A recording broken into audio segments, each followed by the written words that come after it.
যে তোমরা যোগ্য কাউকে চুজ করতে পারো না। মার্কেটে এত যোগ্য মানুষ আছে, তোমরা এডি বাদ দিয়া যদি এখানে একটা নষ্ট আম আছে। আমি কতবার বলবো যে আপনারা হচ্ছে টপ লেভেল, আমি আসলে আপনাদের উপরে ওঠার কোনো নাই, বিশ্বাস করেন। আমি উঠবো না, আমি বিশ্বাস করেন উঠবো না। আমি লাগলে নিচে একেবারে ডাউন থাকবো, আমি লাগলে ক্লাস কমাই দেবো, হ্যাঁ, কিন্তু আমি আসলে উঠবো না। কিন্তু শিক্ষার্থীদের ভিতরে এই জিনিসটা আসলে সৃষ্টি করো না ভাইয়া, তোমার কাছে আমার এটাই মনে হয়। তুমি যে 50 জন ফিট করছো, আমি ইচ্ছা করলে 200 জন ফিট করতে পারি, বুঝছো? তুমি যে লেভেলের খেলোয়াড়, পাক্কা খেলোয়াড়, ওই লেভেলের খেলা কিন্তু আমি খেলতে পারি, বুঝছো না? গ্রাম থেকে উঠছি, তাতে কি হয়েছে? কিন্তু আমি কিন্তু সেই লেভেলের খেলোয়াড়। রিফাত ভাইয়ের থেকে অনেক ভালো বুঝিয়ে আয়, বাহ, তো আমার থেকে যদি ভালো বুঝে তাহলে তুমি আমার কাছে আসছো কেন বাবা? হ্যাঁ বাবা, তুমি আমার কাছে আসছো কেন? আমার থেকে যদি অন্য কেউ ভালো বুঝে তুমি তার ক্লাস করো, তুমি আমার কাছে কি করতেছো? ভন্ডামি করতেছো না? ভন্ডামি করার জায়গা পাও না। রিফাত ভাইয়ের মুখের কথা কিন্তু খুব খারাপ কথা, আমি কিন্তু সাইসা দিই একেবারে। হ্যাঁ, তো তুমি তোমার পীর আছে, কোন পীর? তুমি একজনের নাম বলতে, আমি নামটা নিব না, সে অনেক ভালো বুঝায়, তাহলে তুমি তার কাছে যাও ভাইয়া, তুমি তার কাছে যাও। তুমি আমার কাছে কি করতেছো? রিফাত একাডেমিতে কি কাজ তোমার ভাইয়া? তুমি তার কাছে যাও, তোমার এখানে তো কোনো কাজ নাই ভাইয়া। হ্যাঁ ভাইয়া, তোমাকে কি সাইসা দিব? আমি তোমাকে সাইসা দিব বলো? আমি আসলে আমার মুডটাকে খারাপ করতে চাই না, বুঝো না? যে যার কাছে ভালো লাগে তার কাছে পড়বি। এই শোন, যার কাছে ভালো লাগবে তার কাছে পড়বি। এখানে এসে কমেন্টে বলার কি আছে? এখানে তোর কমেন্টে কেউ করতে বলছে? কমেন্ট করতে বলছে তোরে কেউ? হ্যাঁ, মানে আমার বুক থেকে মানে কন্ট্রোল, রিভার্ট কন্ট্রোল। রমজান মাস ভালো হয়ে গেছে, বুঝো না? আমি কিন্তু একটু তেরা টাইপের, আমি পড়াটা কিন্তু তেরা। আমি আজকে লাইভে বললাম, আমি প্রত্যেকের সামনে, তোমরা দেখতেছো ভালো, কিন্তু সহজ কথা ভাইয়া, তুমি আমার কাছে পড়তে আসছো, তুমি এখন কমেন্টে বলতেছো অমুকে ভালো পড়ে, অমুকে ভালো পড়ে, বাংলাদেশে অমুক টিচার ভালো পড়ে। তোর রিফাত ভাইয়ের কাছে কি ভাই? আমার কাছে কি? তুমি ভন্ডামি জায়গা পাবো না, না দালালি করতে আসছো এখানে, চামচা কোথাকার। দালালি করতে আসছো, দালালি করতে আসছো এখানে, ফ্রমের চামচা ভাই এখানে আসছো কেন? বুঝো নাই? আমি কিন্তু Rifat control, please Rifat control দাও, বুঝো নাই? চাটাচাটি বাদ দাও, ঠিক আছে? যার কাছে ভালো বোঝো তার কাছে যাও। এখানে এসে কমেন্টে তোমাকে বারবার তোমার লেখার কোনো দরকার নেই, তুমি পরিবেশটাকে নষ্ট করে দিচ্ছ, যেহেতু পাবলিক, এই জন্য কিছু বলি নাই। ফেকেরই খুলা অন্য প্ল্যাটফর্মে এই যেটা কমেন্ট করছো না, ওই শালাই হইছে অন্য প্ল্যাটফর্মে মানে ঠিক করা শত শত ফেকে গেছে ওদের। আইসা ওই দেখ আমার প্রত্যেকটা ভিডিও নিছে, এর চেয়ে অনেক ভালো পড়ায়, অমুকে ভালো পড়ায়, শালা তোরে ভালো পারে, তুই তার কাছে যা। তোর এখানে আসতে বলছে কে? বুঝো না? জিনিস তুই তার কাছে যা, এখানে কমেন্ট করতে আসছিস, এখানে দালালি করতে আসছিস। আমার মুখের ভাষা কিন্তু আমি আসলে বলতে পারতেছি না, এটা পাবলিক গ্রুপের জন্য, পাবলিক আমি কিন্তু ভিডিওটা কিন্তু করতেছি, লাইভটা নিচ্ছি, ঠিক আছে? তো এটাই কিন্তু আমি ঢক করে দিব। তুই অন্য প্ল্যাটফর্মে যদি চামচাগিরি করো, তোর টাক মাথায় তোর একেবারে নাইরা পেয়ে যে চুল কামাইয়া, তারপর তোর টাকে তেল মেরা দিব। সেটা তেল মারতে আসছে এখানে, তোর টাকে আমি কিন্তু তেল একেবারে সুন্দর মতো করে ঘুষে দিব। তুই আমার চেনস নাই, এখানে সে তেল মারতেছে, তোর মাথা কামাইয়া তোর তেল আমি মাইজে দেবো, বুঝছস? তো এটাই। সুপ্রিয় শিক্ষার্থীরা, 85 ঘন্টার বিশেষ লাইভে 85 ঘন্টার বিশেষ ক্লাসে আজকে আমরা 1332 নম্বর প্রশ্ন সলভ করবো। 1332 নম্বর প্রশ্ন আমরা দেখতে পাচ্ছি কি প্রশ্ন হচ্ছে, নিচের কোনটি কাজী নজরুল ইসলামের জন্মসাল? নিচের কোনটি কাজী নজরুল ইসলামের জন্মসাল? এই প্রশ্নেই কিন্তু উত্তর কোনটা হবে ক্লু দেয়া আছে, কারণ এখানে লেখা আছে নিচের, তার মানে এই প্রশ্নের উত্তর অবশ্যই এটার নিচে আছে।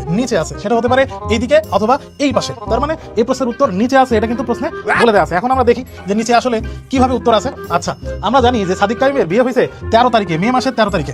মে মাসের 13 তারিখ মানে মে মাস কত নম্বর মাস? 5 নম্বর মাস। তাহলে 13 আর 5 যোগ করলে কত হয়? 13 আর 5 যোগ করলে হয় 18। তার মানে এটা অবশ্যই কাজী নজরুল ইসলামের জন্মসাল, শুরুতে 18 থাকতে হবে। আমরা দেখতে পাচ্ছি এখানে 18 আছে, এখানে 18 আছে, এখানে 18 আছে, এখানে 18 আছে, তার মানে চারটার যে কোনো একটা উত্তর হবে। এরপরে তাহলে আমরা 18 পাইলাম। এবার আমরা দেখতেছি যে কাজী নজরুল ইসলামের জন্মসাল চাইছে, তাহলে আমরা দেখতে পাচ্ছি লেখকের নাম কি? নজরুল। লেখকের নাম কি? নজরুল মানে এখানে দন্তান্ন দিয়ে লেখা আছে, তার মানে এখানে প্রথমে যে 18 আমরা পাইলাম, পরে যে দুইটা আছে তার মধ্যে অবশ্যই দন্তান্ন দিয়ে লেখা আছে। এরকম একটা নম্বর আমার কিন্তু উত্তর হবে, দন্তান্ন দিয়ে লেখা আছে। এখন আমরা এই ক্লাসটা নিচ্ছি কিসে? আমরা এই ক্লাসটা কিন্তু তোমাদের নিচ্ছি অনলাইনে। তার মানে খেয়াল করতে হবে কোন লাইনে দন্তান্ন দিয়ে বর্ণ লেখা আছে, কোন লাইনে? এই লাইনে দন্তান্ন দিয়ে আসলে নম্বর নাই, এই লাইনে নাই, এই লাইনে আমরা দেখতে পাচ্ছি দন্তান্ন দিয়ে এখানে 9 লেখা আছে। তার মানে কাজী নজরুল ইসলামের জন্মসাল কত তারিখে? 1899 সাল। এর থেকে গন্ডগোল চলতেছে ভাই, আর এদিকে আমরা এনজয় করতেছি, কারণ আমাদের তো কিছু না ভাই, আমরা পড়াই বাংলা, ইংলিশ, আইসিটি, এগুলো সেটাই আসলে দোষটা তোমাদেরই, বুঝছো? যে তোমরা যোগ্য কাউকে চুজ করতে পারো না। মার্কেটে এত যোগ্য মানুষ আছে, তোমরা এরই বাদ দিয়া যদি এখানে একটা নষ্ট আম আছে এটার পিছে দৌড়াও, তাইলে তো এমন হবেই ভাই। ফিজিক্সের 50 ঘন্টার ওয়ান শট ক্লাসে আজকে চলো 14 নাম্বার প্রবলেমটা আমরা সলভ করি। তো কি বলছে প্রশ্ন দেখো, নিচের কোনটি বলের একক? কি দেখো, নিচের কোনটি বলের একক। এখন কি আছে দেখো, নিচে আমার কি আছে? নিচে অনেক কিছু আছে। নিচে অনেক কিছু থাকলে তো হবে না, ফিজিক্সের নিচে সবসময় থাকে হচ্ছে কেমিস্ট্রি। কি থাকে বলো? কেমিস্ট্রি। এখন কেমিস্ট্রিতে আমরা এই ধরনের 14, 15 নাম্বার কোথায় দেখছি বলো তো? দেখছি পর্যায় সারণীতে। কোথায় দেখছি বলো তো? পর্যায় সারণীতে। এখন পর্যায় সারণীতে 14 নাম্বার মৌল কি আছে বলতে পারবা? সিলিকন আছে। কি আছে? সিলিকন আছে। এখন এখানেও প্রশ্ন হচ্ছে আমার 14 নাম্বার, আর পর্যায় সারণীর মৌলের পারমাণবিক সংখ্যা 14 কোনটা? সিলিকন। তো সিলিকনকে প্রকাশ করা হয় কি দিয়ে বলতে পারবে? SI দিয়ে।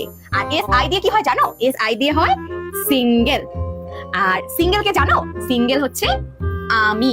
তাহলে আমার নাম কি বলতে পারবে? আমার নাম হচ্ছে নওফা। তাহলে সব সময় নামের প্রথম অক্ষর কি হয়? বড় হাতের হয়। তাহলে আমরা দেখতেই পাচ্ছি যে যেহেতু সিঙ্গেল হলাম আমি, তার মানে আমার নাম নওফা, নওফার প্রথম অক্ষর কি? বড় হাতের এন, মানে ক্যাপিটাল লেটার এন। তার মানে আমাদের বলের একক কোনটা হবে? এন। ধন্যবাদ। 500 ঘন্টার ফিজিক্স ক্লাসে তোমাদের সবাইকে স্বাগত। আজকের ফিজিক্স ক্লাসে আমরা কেমিস্ট্রির একটা প্রবলেম সলভ করব। ভালো করে দেখো, নিচের কোনটি দ্বারা মোল সংখ্যা বোঝায়? কি বলছে ভাইয়া? এখানে কি বলছে? মোল সংখ্যা বলছে। মোল সংখ্যা, এটা কিন্তু একটু ডিফারেন্স আছে, এটা একটু ডিফারেন্স আছে। দেখো, মোল সংখ্যা যখন বলবে নিচের কোনটি দ্বারা মোল সংখ্যা বোঝাচ্ছে। এখন দেখো, আমরা যদিও ফিজিক্সের ক্লাসে আছি, কিন্তু প্রশ্নটা কিসের? কেমিস্ট্রির প্রশ্ন। তো আমাদেরকে কিন্তু এই জন্য কেমিস্ট্রি একটু সাহায্য নিতে হবে। এখন কেমিস্ট্রিতে আমরা যদি একটু চিন্তা করো, দেখো ভাইয়া, এই মোল সংখ্যাটা কত নাম্বারে আছে? 117 নাম্বার কোশ্চেনে আছে, ঠিক আছে? যদিও তোমাদের ফিজিক্সে বা কেমিস্ট্রিতে 25টা কোশ্চেনে আসবে, বাট 117 এটা নিয়ে, কারণ এটা একটু ডিফারেন্স আছে। 117 নাম্বার মৌলটা কি বলতো? কেমিস্ট্রিতে 117 নম্বর মৌলটা হচ্ছে টিএস। এখন তোমরা কিন্তু আমাকে প্রশ্ন করতে পারো যে ভাইয়া টিএস মানে কি? বিশ্বাস করো, এটা না আমি জানি, না আমার বাবা জানে, না আমার বাবার বাবা। এই টিএস মানেটা তোমাকে বুঝতে হবে, যেটা কেমিস্ট্রি বইতে নেই, যেটা তোমাকে একটু বুঝতে হবে, কারণ এটা ডিফারেন্স, তো এটা তোমাকে একটু বুঝতে হবে। টিএস মানে হচ্ছে কি? তীব্র সিঙ্গেল। টিএস মানে কি? তীব্র সিঙ্গেল। এখন তোমরা কি বলতে পারবে তীব্র সিঙ্গেলকে? তীব্র সিঙ্গেল হচ্ছে তোমাদের দেবাশিস দাদা। এখন দেখো, এই দেবাশিস দাদার সাথে কি কোনোভাবে মোল সংখ্যার কোনো সম্পর্ক আছে? না।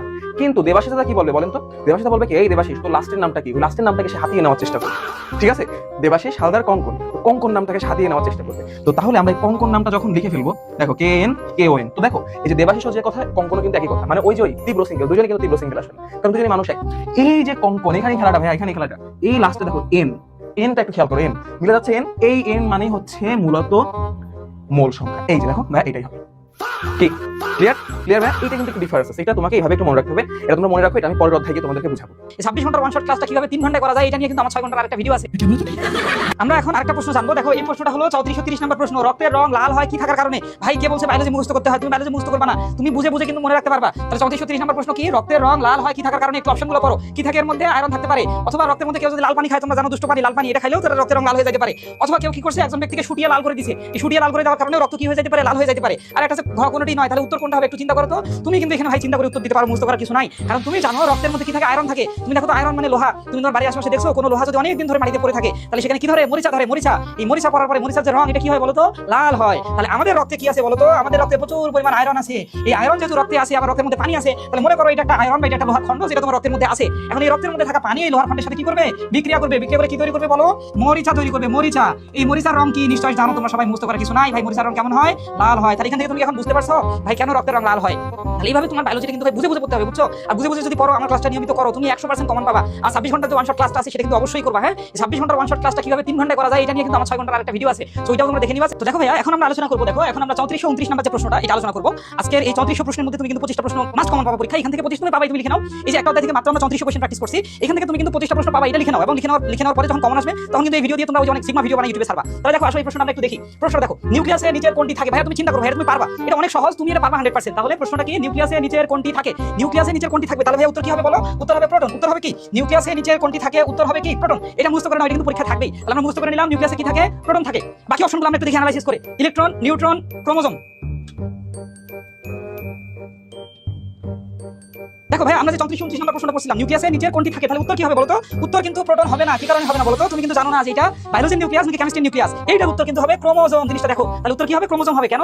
কারণ আমরা জানি নিউক্লিয়াসের মধ্যে কি থাকে বলতো? এই যে মুখস্থ করার কিছু নাই, তুমি যদি বুঝে মনে রাখো, তাহলে তোমার জন্য মনে রাখা কিন্তু খুব সহজ, তুমি একদম টেকনিক্যালি মনে রাখতে পারবা। তুমি কেমিস্ট্রিতে কি পড়ছো ভাই? নিউক্লিয়াস। তাহলে নিউক্লিয়াসের কেন্দ্রের মধ্যে কি থাকে বলো? নিউক্লিয়াসে কি থাকে? প্রোটন আর নিউট্রন। তাহলে প্রোটন আর নিউট্রন একদম নিউক্লিয়াসে আছে। বাইরের দিকে কারা আছে বলো? বাইরের দিকে কারা আছে? ইলেকট্রনগুলো আছে, তাই না? কিন্তু তুমি পড়ছো যে ইলেকট্রনগুলো কিভাবে থাকে? জোড়ায় থাকে। তাহলে ইলেকট্রনগুলো কিভাবে থাকে? জোড়ায় থাকে। হ্যাঁ, তাহলে জোড়া বা জোর। এখন এই জোরটা যেহেতু একটার পর একটা থাকে, তাহলে আমরা কি বলবো? ক্রোমোজোর। তাহলে তুমি ইলেকট্রনগুলো কিভাবে থাকে যদি আরেকটু ভালো করে লিখো, তাহলে কি লিখবা ভাই? এটা ক্রোমোজোর আকারে থাকে, ক্রোমোজোর। এখন উত্তরটা তুমি কিভাবে এই প্রশ্ন থেকে বের করবে? দেখো, ক্রোমোজোর। তাহলে এইখানে তুমি দেখো প্রশ্নের নাম্বারটার দিকে তাকাইতে হবে। দেখো, এটা হলো 3429 নম্বর প্রশ্ন। তাহলে 29 নাম্বার বাংলার যে বর্ণমালা, অর্থাৎ 29তম বর্ণমালা, তার নাম কি বলতো? ম। তাহলে বাংলার 29তম বর্ণমালাটা হলো ম। তাহলে এই ক্ষেত্রে তোমার ক্রোমোজোর, অর্থাৎ এই যে লাস্টের যে অক্ষর, এটা বাদ যাবে। তাহলে এখানে গিয়ে যেহেতু এটা 3429 নম্বর প্রশ্ন, আর 29 নম্বর বর্ণমালা ব্যঞ্জন বর্ণ হলো ম, তাহলে এখানে কি হবে বলতো? ক্রোমোজোম হয়ে যাবে। তাহলে উত্তর কি হবে বলো? ক্রোমোজোম। আশা করি সবাই পারছো। তাহলে এইটার উত্তর হবে ক্রোমোজোম। তুমি এইভাবে মোটামুটি যদি চিন্তা করে শিখো, ভালোভাবে পরিশ্রম করো, আমার ক্লাসগুলো নিয়মিত করো, আমি ইনশাআল্লাহ 100% গ্যারান্টি দিচ্ছি তুমি ইন্টার পরীক্ষা, এসএসসি পরীক্ষা সবগুলোতেই কনফিডেন্সের সাথে ফেল করবা ইনশাআল্লাহ।